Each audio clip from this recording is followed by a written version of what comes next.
कौन है सम्राट चंद्रगुप्त मौर्य? वही बौद्ध धर्म चंद्रगुप्त महान को क्षत्रिय मानते हैं, तो कुछ इतिहासकार चंद्रगुप्त को नंद वंश का वारिस मानते हैं। पर जो भी हो, अखंड भारत के सपनों को सच करते हुए पूरी दुनिया में भारत की धाक कायम करने वाला एक सूरमा था, जिसका नाम था वीर विराट सम्राट चंद्रगुप्त मौर्य। सम्राट ने नंदों की सेनाओं को पाटलिपुत्र के मैदानों में चकनाचूर करके रख दिया। इतिहास के महान कहे जाने वाले सिकंदर की सेनाओं को संपूर्ण अफगानिस्तान से वापस रवाना कर दिया। सिकंदर के सेनापति सेल्यूकस पर धमाधम धावों के साथ अपनी जीत के झंडे बुलंद किए और उसे 2 बार बंदी भी बनाया। ईरान, फारस से लेकर पूर्वी बंगाल और कश्मीर से लेकर कर्नाटक तक के महान साम्राज्य के अधिपति सम्राट चंद्रगुप्त मौर्य कलिंग और तमिल को छोड़कर संपूर्ण अखंड भारत के निर्माता थे। जिस समय चंद्रगुप्त जंगल में योद्धाओं को इकट्ठा करके एक सेना का निर्माण कर रहे थे, उसी समय सिकंदर राजा पोरस पर हमले की तैयारी कर रहा था। झेलम और चिनाब नदियों के साम्राज्य पर राज करने वाले राजा पोरस एक महान राजा थे। इसके दूसरी तरफ आचार्य चाणक्य कंधार और भारत के सभी 16 महाजनपदों के राजाओं को इकट्ठा करके सिकंदर को करारी टक्कर देने की तैयारी कर रहे थे। चाणक्य ने सभी 16 महाजनपदों के राजाओं को अखंड भारत की अखंड सेना के निर्माण की योजना बताई, पर ये योजना सफल नहीं हो पाई, जिसके बाद सिकंदर और राजा पोरस के बीच एक महाभयानक युद्ध हुआ, जिसे दुनिया ने बैटल ऑफ हाइडा स्पेस के नाम से जाना। यूनानी लेखों के अनुसार इस भयानक युद्ध के बाद राजा पोरस ने आचार्य चाणक्य से दोस्ती का हाथ बढ़ाया। तभी चाणक्य ने पुरु को अपने वीर शिष्य चंद्रगुप्त मौर्य से परिचित करवाया। ईसा के जन्म के 323 साल पहले सिकंदर की मृत्यु हो गई, पर इस समय तक सिंधु, कंधार, ईरान और पंजाब के कई बड़े हिस्सों पर सिकंदर के सेनापतियों का कब्जा था। और इसी मौके के इंतजार में बैठे चंद्रगुप्त मौर्य अपनी छोटी सी सेना के साथ पंजाब के यूनानी सैनिकों पर धावे बोलना शुरू कर दिया। कहा जाता है कि चंद्रगुप्त ने इन यूनानियों पर लगातार हमले करने शुरू कर दिए, जिसके बाद यूनानियों ने पंजाब के इलाके को खाली कर दिया।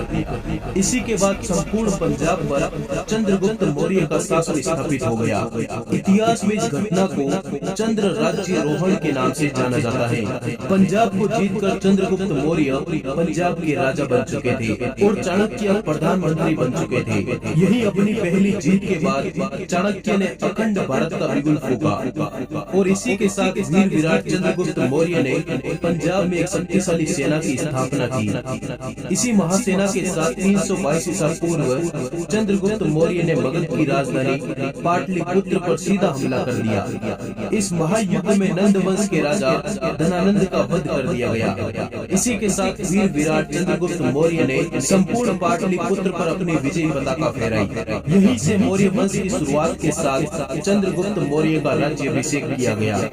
इसी के साथ चंद्रगुप्त मौर्य ने पूर्व से पश्चिम और उत्तर से दक्षिण में अपने कई सैनिक अभियान भेजे और इन्हीं लगातार जीतों के बाद मौर्य साम्राज्य लगातार फैलता जा रहा था। वहीं चंद्रगुप्त अब सम्राट चंद्रगुप्त मौर्य बन चुके थे। इसी समय सीरिया के शासक सेल्यूकस निकेटर को समाचार मिले कि एक 26 साल के लड़के ने पंजाब को जीतकर यूनान के राज्य को तहस नहस कर डाला और संपूर्ण राज्य पर अपना अधिकार कर लिया। इसी हमले के जवाब में साल 305 ईसा पूर्व सेल्यूकस ने चंद्रगुप्त मौर्य पर हमला कर दिया।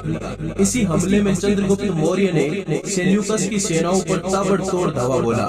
सेल्यूकस कुछ समझ ही नहीं पाया कि आखिर हो क्या रहा है, क्योंकि सेल्यूकस का हर दाव, हर योद्धा चंद्रगुप्त के सामने घुटने टेक चुका था। ये सेल्यूकस के इतिहास की सबसे करारी हार सिद्ध हुई। इतिहास में इसी घटना को शिकारी का खुद शिकार बन जाना कहा गया। सेल्यूकस की सेनाओं को सम्राट की सेना ने चारों तरफ से घेर लिया मौत रूपी चंद्रगुप्त महान निकेटर के सामने खड़ा था। तभी सेल्यूकस ने चंद्रगुप्त महान के साथ अपनी हार स्वीकारते हुए संधि की। इस संधि के तहत सेल्यूकस ने सम्राट चंद्रगुप्त को बलूचिस्तान, हेरात, कंधार और काबुल राज्यों का राजा घोषित कर दिया। सेल्यूकस चंद्रगुप्त मौर्य से इतना भयभीत हुआ कि उसने अपनी बहन हेलेना का विवाह चंद्रगुप्त मौर्य के साथ करवा दिया। दूसरी तरफ वीर चंद्रगुप्त ने भी सेल्यूकस को उपहार में 500 हाथी दिए। सम्राट द्वारा ये चारों राज्यों का शासन जीत लेने के बाद सम्राट चंद्रगुप्त एक विशाल साम्राज्य के सम्राट बन चुके थे। प्लूटार्क ने सम्राट के बारे में लिखा है कि सम्राट की 6 लाख की महासेना थी, जिसने भारत के कई राज्यों को एक ही झटके में अपने शासन में शामिल कर लिया था। यूनानी यात्री मेगस्थनीज सम्राट के दरबार में कई सालों तक यूनान का राजदूत बनकर रहा, जिसने सम्राट के दरबार में रहते हुए इंडिका नामक किताब लिखी। इन्हीं साम्राज्य विस्तार के बाद मौर्य काल में भारत में लगातार 12 सालों तक भयंकर अकाल पड़ा। इसी अकाल में सम्राट अत्यधिक परेशान हो गए। अंत में उन्होंने ब्राह्मणों तथा संतों की सभा बुलाई और अकाल से मुक्ति के मार्ग पूछे। इसी सभा में साल 298 ईसा पूर्व सम्राट के दरबार में एक जैन साधु भद्रबाहु पधारे। उन्होंने सम्राट से कहा कि इस अकाल का कारण महाराज आपके कर्म है। आपने अखंड भारत के सपनों को सच करने के लिए 16 महाजनपदों के कई राजाओं का वध किया, जिसके कारण ही यह अकाल पड़ा है। सम्राट ने पूछा, इसका क्या उपाय है? संत भद्रबाहु का जवाब था संथारा।